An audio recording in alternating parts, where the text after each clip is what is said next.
दयेतिनाम् श्रीवेङ्कटनिवासाय श्रीनिवासाय मङ्गलम्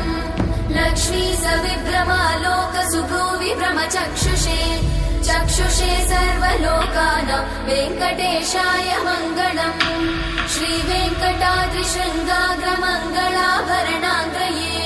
मङ्गलानां निवासाय श्रीनिवासाय मङ्गलम् सर्वावयव सौन्दर्य सम्पदा सर्वचेतसाम् सदा सम्मोहनायास्तु वेङ्कटेशाय मङ्गलम् नित्याय निरवध्याय सत्यानन्दचिदात्मने सर्वान्तरात्मने श्रीमद् वेङ्कटेशाय मङ्गलम् स्वतः सर्वविदे सर्वशक्तये सर्वशेषिने सुलभाय सुशीलाय वेङ्कटेशाय मङ्गलम् परस्मै ब्रह्मणे पूर्ण